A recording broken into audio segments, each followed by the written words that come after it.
I'm going to tell you something about the way we were living in those days. That means in the days that I was a youngster.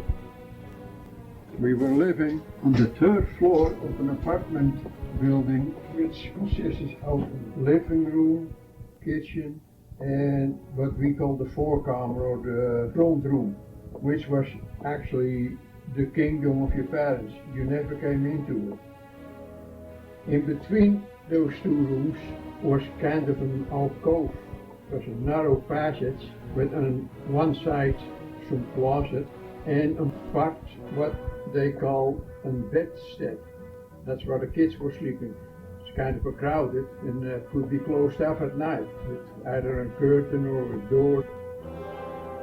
The same situation was situated in the living room, so that took care of 4 kids. But my parents didn't want 4 kids, I guess. They ended up with 7. So there has to be accommodated somewhere. My parents slept in the what they call the front room, the beste kamer, or the nicest room. The 2 oldest sisters were sleeping in the living room bedstead, and myself and my brother were sleeping in the alcove. That was good until my sister Willie arrived after Lud, or Loud. That was the 5th child.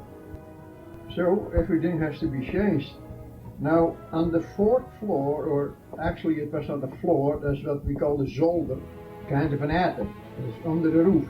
The floor area was the same as in the house, except it was divided with open partitions for the people who were living on the other floors to store some odd stuff and for storage of the wintertime steenkool or coal. There was no central heating, that didn't exist. We had to do with a kind of a pot belly stove which was stored at the zolder or the 4th floor, and in wintertime or late in the fall the thing had to be carried down and set up in the living room and connected to a hole in the wall somewhere which was connected to a chimney. As you can understand, it was kind of an awkward situation compared with the way we are living here in Canada. But we were used to it and it never bothered us. I thought we were living pretty rich. We had plenty of room to play, and our playground was not in the house but on the street. There was no traffic in those days except horse buggies and push carts, but no automobiles or anything like that. Some bicycles. So there was plenty of room in the streets to play. To come back of the sleeping accommodations, when we were crowded when my sister Willie arrived, my dad, with a little bit of help of me, because I was quite handy, if I may say so at that time, and we organized and up the zolder and kind of in a corner apartment which could act as a bed. It was enough for a bed to stay in and a door in it to get into it, and that's it. But at least we had a nice window, so I could look outside. That's where I slept until I was 25 years old, when I became married to your mother. Imagine sleeping beside your brother under the same blanket. But it was the standard of living, and it never bothered me, and it never bothered anybody else.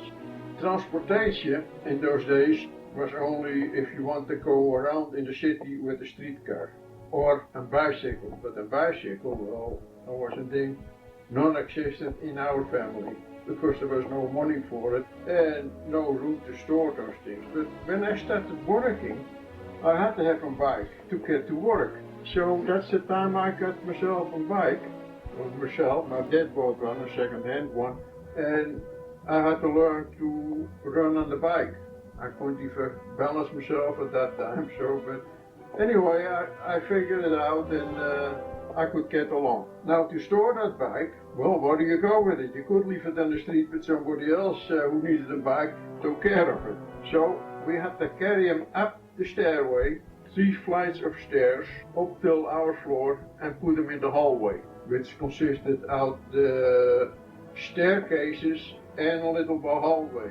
It was kind of a cylinder built into the building where they could put the staircases and then go up, straight up, turn around, go the hallway and take the next stair of flight. And that's the way we get upstairs. We were pretty handy in that. And I can remember with storing the bike, I carried it up just as easy as nothing. Put the frame over my shoulder and up you went and put it in the hallway. There was little room left in the hallway to get past, but we got along. Getting the bike down was still easier. Because I remember I just put the bike straight on my shoulder, just let it hang, put my hands on the handrail and lifted my feet and just slide it down the handrail with two hands. On every stairway. How I did it, I don't know, but I did. And I never had any accidents. The stairways were always cleaned every week. There were wooden stairways, wooden treads from, I think it was pine lumber. They were scrubbed every Saturday. Now, in our apartment was built for 6 families, or at least 6 families on the upper stairs. The houses here, the people who were living on the street level were called living in the house. That was the house level. The first floor, above that, there were living 2 families, one on each side. Upstairs to the second floor, another 2 families, and up on our floor, the third floor, another 2 families. Now, my mother and I and my neighbor's wife were always taking care of cleaning the stairways every second week. So that went along fine. They scrubbed it and bleached it with water and they were always, well, as wide as a bowl. Communications from the street up till the floor level was not so easy because there was no electricity at that time. And we had to do with a bell. There were 3 bells in that apartment, one hanging on each floor.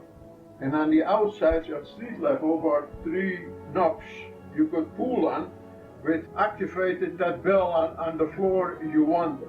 So the top knob was for the 3rd floor, the center knob was for the 2nd floor, and the bottom knob was for the 1st floor.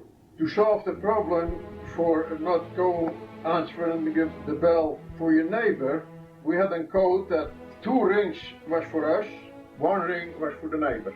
To open the door after your bell had rung, we had to open the front door. But we didn't go all the way down to open that door for people who were there. There was a rope all the way from the 3rd floor, going down over all the floors to the door, and if you pulled on it, you unlocked the door. Quite simple, but it worked. Gas, that's the only utility we had in the house, plus water. No electricity, no heating, nothing. The heat was only in the winter, and the bedrooms, or at least the place I was sleeping, was no heat at all. So in wintertime it was pretty chilly sometimes. And in wintertime we always sat around the coal stove. Every time you had to go to the zolder to get a pail full of coal, which stood beside the stove and was looked after. And usually the darn thing went out at night, so in the morning you had to start the fire again. As I said to you before, the only utility we got in the house was water and gas. But I forgot to mention, we still were connected to a sewer system. But don't think we had nice private toilets the way we got nowadays. All we got was in the hallway was kind of a closet with a shelf, and in the shelf was a big hole about a foot around with a lid on it. So you lifted the lid and did your job and you just leave it away. It was kind of smelly sometimes, and the only thing we could do is once in a while throw a pail of water through it to keep it clean. Sometimes the darn thing was plugged up, and Dad was mad at those times. I can understand that. I was blaming the kids for it. But anyway, we made it that way. Now, if I talk about the sewer system, that doesn't mean that whole Amsterdam had the sewer system. I remember the time when I was real young, in a certain part of Amsterdam, the Jordaan, there was no sewer and nothing. But what were people to do? Well, once in a week the city brought them a little water pail, and the end of the week they were picking it up if it was loaded. That's alright if you had a small family. But if you had a big family, well, you couldn't get rid of that stuff. So what people did at night, which was against the law, they just sneaked out of the house with a darn pail and dumped the darn thing in the channels. So next time you saw all the stuff floating around. If the police were catching you, well, you get a ticket and you have to pay a fine and that's it. But that time is past, things happen.